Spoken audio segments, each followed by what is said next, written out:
We're live from New Delhi. You're watching DD India Live, India's voice to the world. I'm Lipakshi Khurana, coming up in the next 30 minutes. Bharat Mobility Global Expo 2024 underway here in New Delhi. Prime Minister Narendra Modi to address the India's largest and first of its kind mobility exhibition today. US approves plan for a series of strikes on Iranian targets in Syria and Iraq. Defense Secretary says dangerous moment in the West Asia, reiterates avoidance of wider conflict. We will continue to work to avoid a wider conflict in the region, but we will take all necessary actions to defend the United States. And India has reached 103 runs for the loss of 2 wickets at lunch against England in second test match. Yashasvi Jaiswal scores a half-century.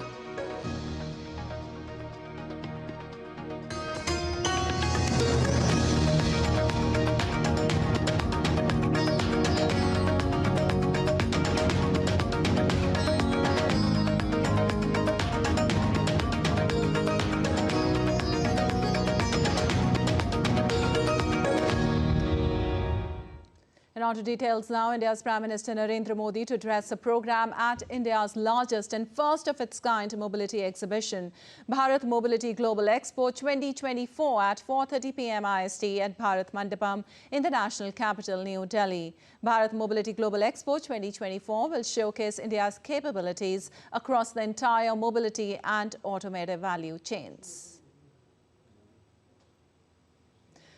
Well, India is hosting the first ever Bharat Mobility Global Expo 2024 between February 1st to 3rd.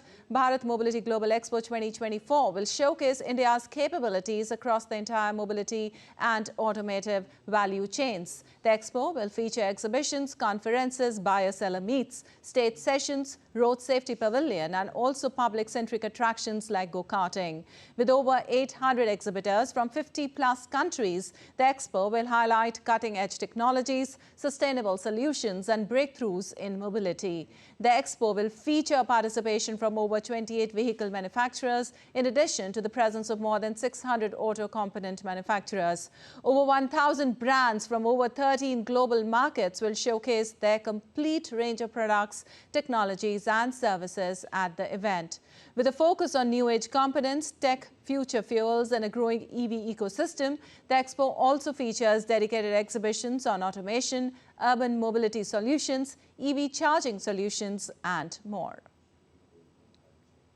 And the United States on Thursday approved the sale of 31 MQ-9B armed drones to India at an estimated cost of $3.99 billion. The proposed mega drone deal was announced during Prime Minister Narendra Modi's visit to Washington in June last year.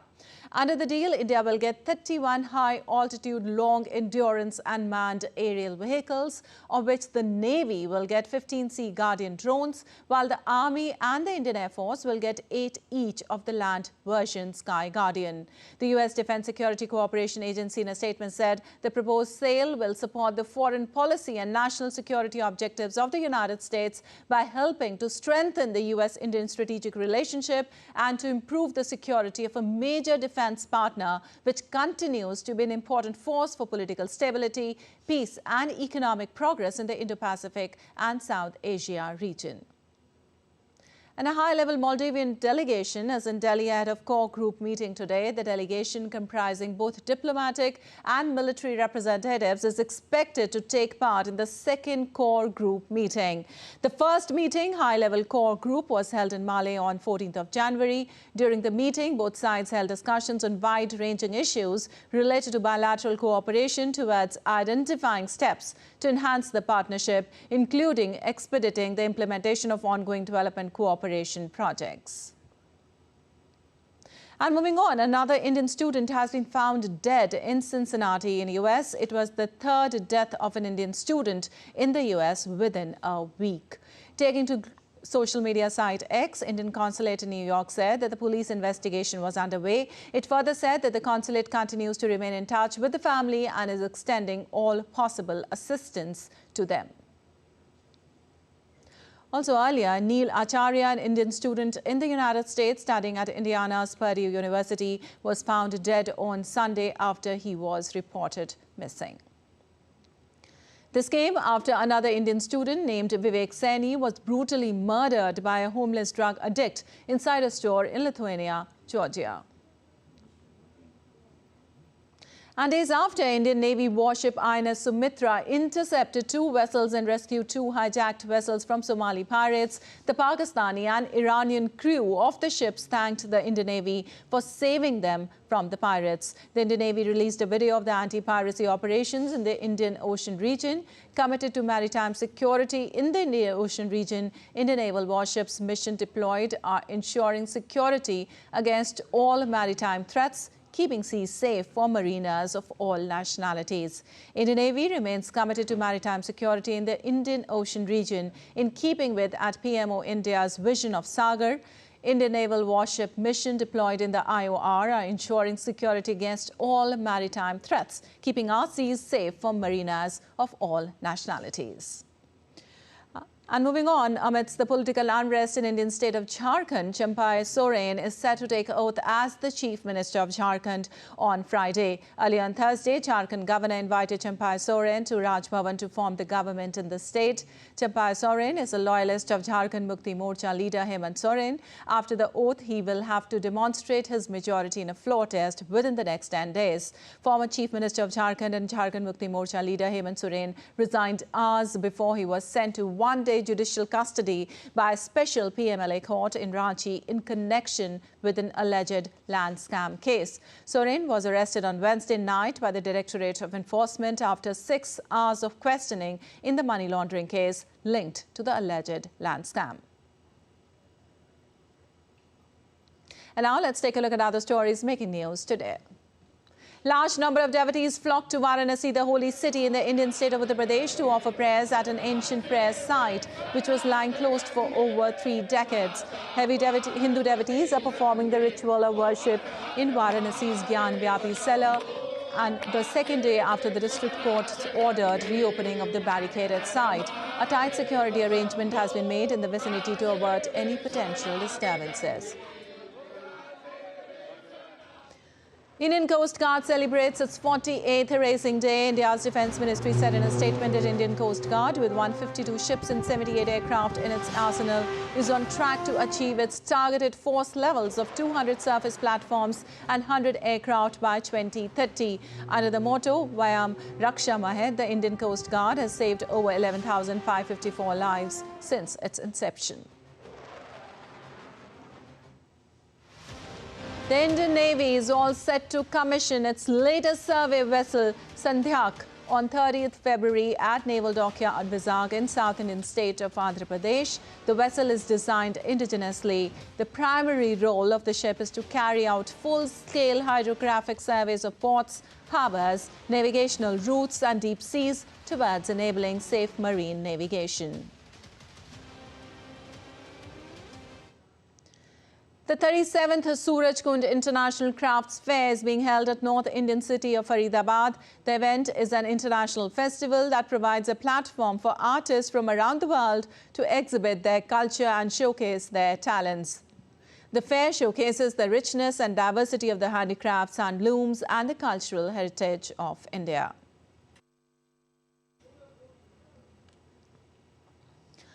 Amid the chilling winters in India, capital city Delhi engulfs intense fog on Friday morning. The shallow fog has affected visibility in several areas, which is causing disruptions to flights and train services. According to India Meteorological Department, a layer of fog shrouded isolated areas of Delhi and East Uttar Pradesh, while dense fog was observed in isolated pockets of Haryana, Rajasthan and Jharkhand.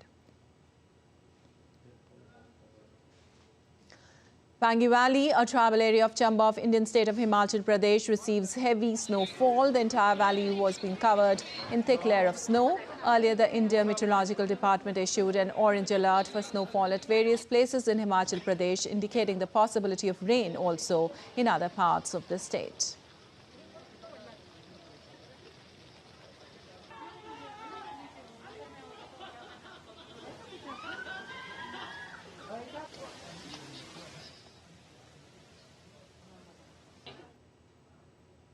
And world-famous tourist destination Gulmarg, renowned for its breathtaking landscapes, recently witnessed a mesmerizing snowfall after facing a long dry spell. The snow-laden trees and glistening slopes added charm to the destination, creating a picturesque scene for the tourist.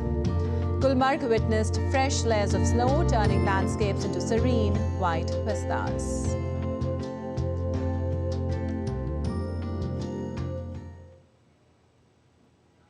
And still to the edition of DD India Live. We'll give you an update on Israel-Hamas conflict as Israel shifts focus to Gaza's Rafah city. Meanwhile, Qatar, Egypt hope Hamas will agree to ceasefire.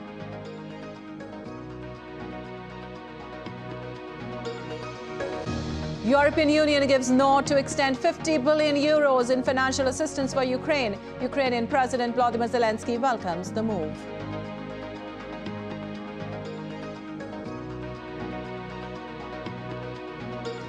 And the third edition of the EU Indo-Pacific Ministerial Forum will be held in Brussels.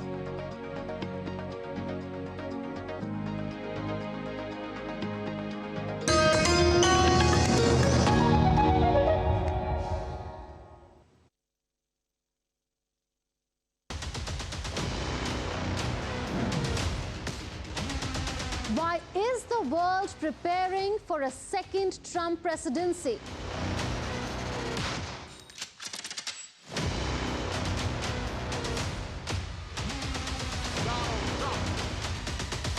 I connect the dots to get you the full picture. Watch Connecting the Dots every Friday at 8 p.m. IST on DD India.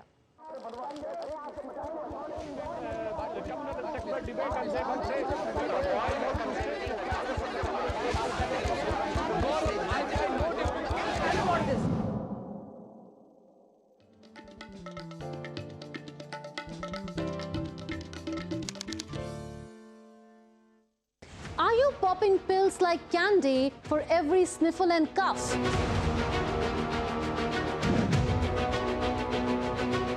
Is excessive use of antibiotics creating superbugs? And does this mean that antibiotics will no longer be effective? I connect the dots to get you the full picture. Watch Connecting the Dots every Friday at 8 p.m. IST on DD India.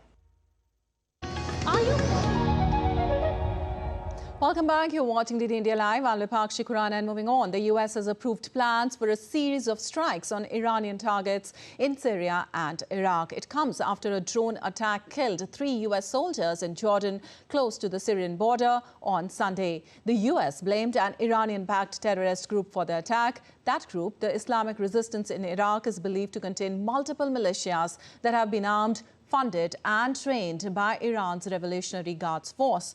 Iran, meanwhile, has denied any role in the attack, which injured 41 other US troops at the military base known as Star 22. And meanwhile, US Defense Secretary Lloyd Austin said on Thursday that it was a dangerous moment in the West Asia, but the United States would work to avoid a wider conflict. So this is a dangerous moment in the Middle East. We will continue to work to avoid a wider conflict in the region. But we will take all necessary actions to defend the United States, our interests, and our people.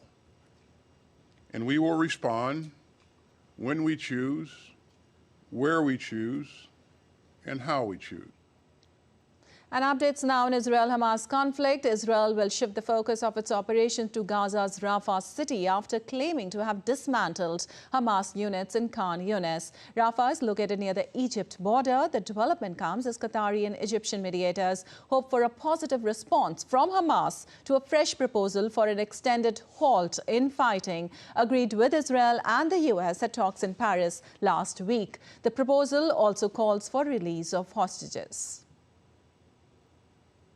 Meanwhile, Israel's Defense Minister Yoav Gallant said that the country's troops have killed 10,000 terrorists in Gaza since the start of the conflict with Hamas. To continue, not to stop it, requires national resilience and determination, and we must preserve until we complete our missions.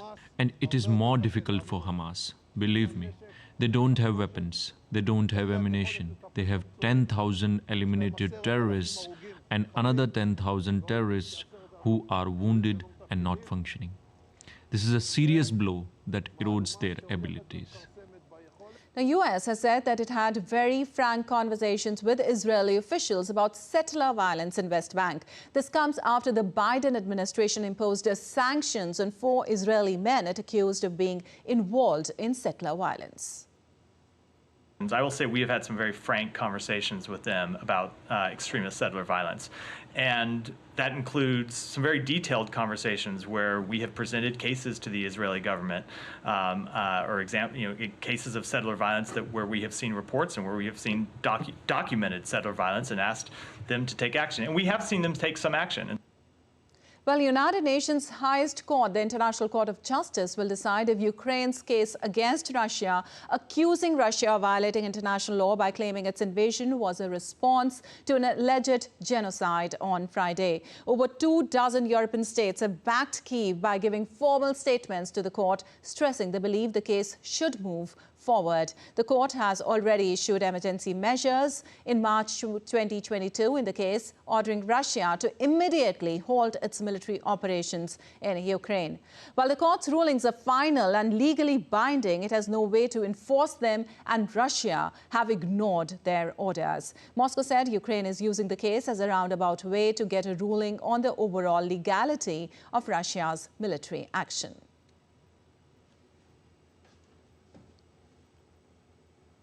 And European Union leaders on Thursday unanimously agreed on a new aid package for Ukraine, a decision that was welcomed by President Zelensky. The crucial funding was stalled last year when Hungary blocked its passage at an EU summit in December. The European Parliament, the Council of the EU and the European Commission will hold further negotiations next Monday to obtain final approval of the agreement. DD India's Megumi Lim has more from Kyiv. President Zelensky on Thursday thanked European Council President Charles Michel and EU leaders for establishing the €50 billion aid package, which will be provided to Kyiv over the next 4 years. The aid deal, called the Ukraine Facility, was approved during a European Council summit on Thursday. Today is indeed a very special day. The European Council reconfirmed Europe's unwavering commitment to stand with Ukraine. We all know that Ukraine is fighting for us. So we will support them with the necessary funding and provide them with the much-needed predictability they deserve. So with this agreement, Europe stands united and is well-equipped for the challenges ahead. In other words, today, Europe got stronger. After weeks of concerns that Hungarian Prime Minister Viktor Orban may block its passage again, as he had done in a previous EU summit in December of last year. Now, before Thursday's summit began, EU leaders pressured Orban to lift his block. Now, Orban has for months been calling for the need to review the distribution of funds on an annual basis, which triggered concerns that this could open up the opportunity for the funding to be vetoed by him at a later stage. He had also tried to get the EU to unblock money allocated for Hungary, which has been frozen due to concerns about the country's deteriorating rule of law. Now, EU leaders agreed that the aid package will be discussed yearly and that it will potentially undergo a review in 2 years only if necessary.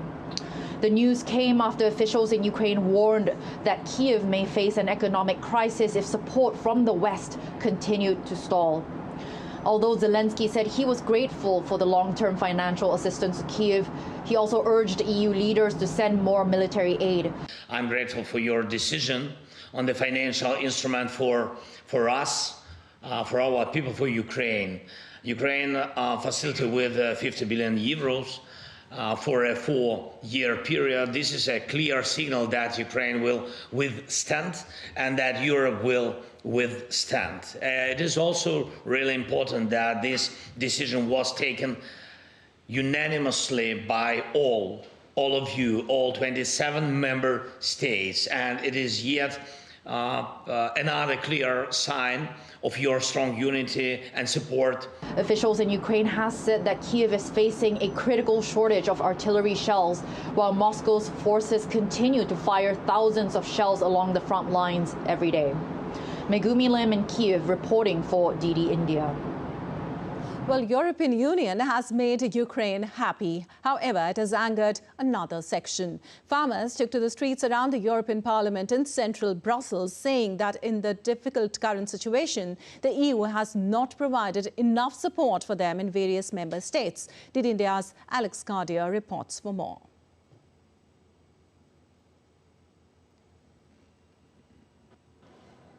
Well, farmers have been here in the streets of Brussels blocking traffic, blocking most of the main avenues, and they've been here all day outside of the European Parliament. You see they've lit 2 bonfires. Those have been burning all day.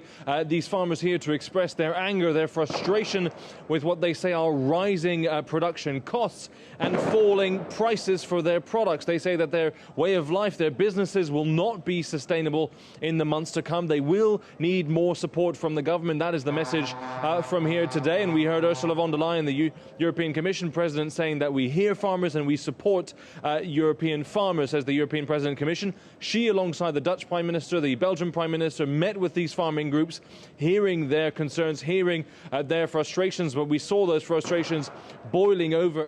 As you have seen, there is a major farmers' protest in Brussels. We need to be able to discuss in the Council on this topic, because the concerns that they have are partly legitimate. The climate transition is a key priority for our societies. We need to make sure that our farmers can be a partner in this.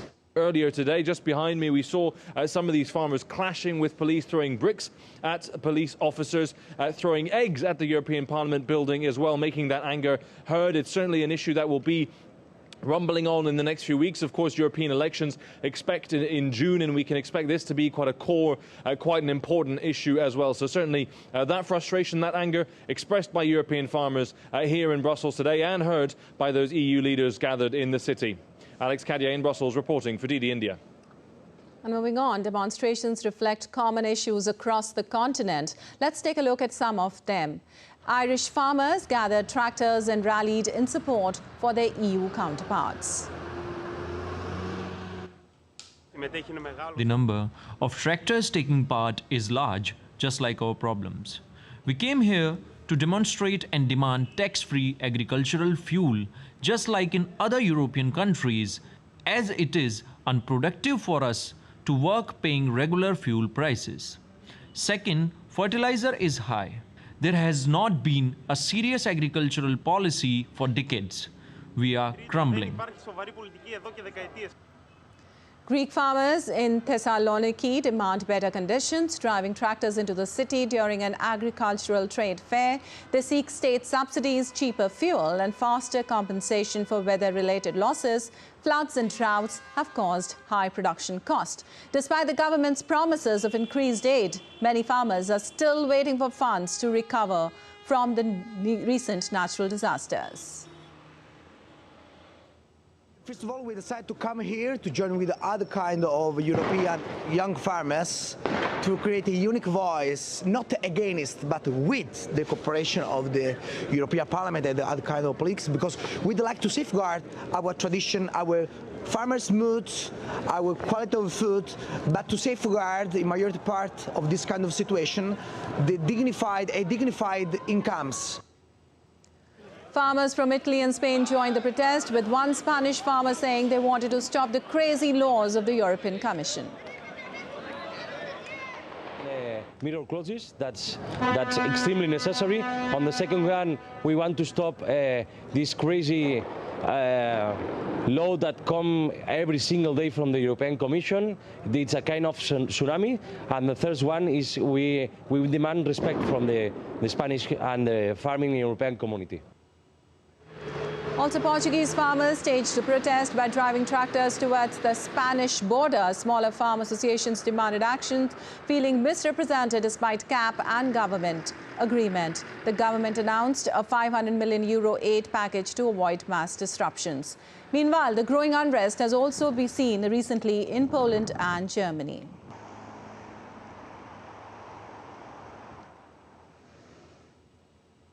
And boosting trade and regional security in the Indo-Pacific region will be at the top of the agenda when European and Asian leaders meet on Friday.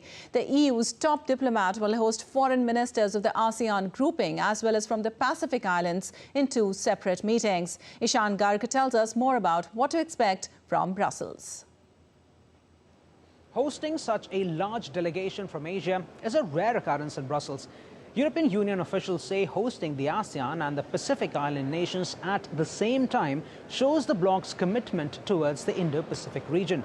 Leaders from the east coast of Africa to the Pacific Islands are expected to attend the EU Indo-Pacific ministerial meeting, while the EU-ASEAN summit will include the foreign ministers of Brunei, Myanmar, Cambodia, Indonesia, Laos, Malaysia, Philippines, Singapore, Thailand and Vietnam. EU officials say they believe the Asian century has begun, and engaging with players in the Indo-Pacific region has become crucial for trade and defense purposes. The EU and ASEAN have been trying to get a free trade agreement over the line for the past decade. Analysts say both blocs are looking to reduce their dependence on the Chinese economy and could now be closer to a deal finally. Officials say the bulk of the conversation between EU officials and leaders from ASEAN and the Indo-Pacific is going to focus on growing trade and investment in the region. The leaders will also assess common security issues. Those could include China's alleged aggression in the South China Sea and political tensions in Taiwan. EU officials told us that the bloc is hoping to pitch itself as a reliable defense partner with no hidden agendas. The meetings are also likely to focus extensively on climate change and transitioning to green energy. Pacific Islands and some of the ASEAN nations are among the countries likely to be most impacted by climate change, and Europe says it has the experience and technical expertise which can help these countries prepare better. Ishan Garg in Brussels, reporting for DD India. While multiple attacks, including bomb blasts and shootings, have been reported across Baluchistan ahead of the general elections. Over 29 attacks have taken place on the Pakistani army, election candidates and natural resources exploration companies in different districts of Baluchistan in the last 24 hours. The attacks have also caused numerous casualties and property damage. However, no group has claimed responsibility for these attacks so far. Following these attacks, the Pakistan electoral body has taken notice and requested an immediate report from the Chief Secretary and Inspector General of Baluchistan. And on to sports now. Indian batter Yashasvi Jaiswal scored a half-century as the host reached 103 runs for the loss of 2 wickets at the lunch on the first day of second cricket test match against England in Visakhapatnam. Earlier, India won the toss and opted to bat on a pitch that isn't offering a great deal of turn. But England has made them work hard for runs with good, tight bowling. They took 2 wickets, the big one of captain Rohit Sharma falling to debutant Shubman Bashir, while Shubman Gill was dismissed for the 5th time in test by James Anderson. India seeks to bounce back after they lost the first test by 28 runs. And that's all for this edition of DD India Live. But let us know your thoughts on the news of the day. You can connect with us on Facebook X, formerly known as Twitter and Instagram. We'll be back with more news as it breaks here on DD India. I'm Lipakshi Khurana from all of us here in Delhi. Thanks for watching DD India Live.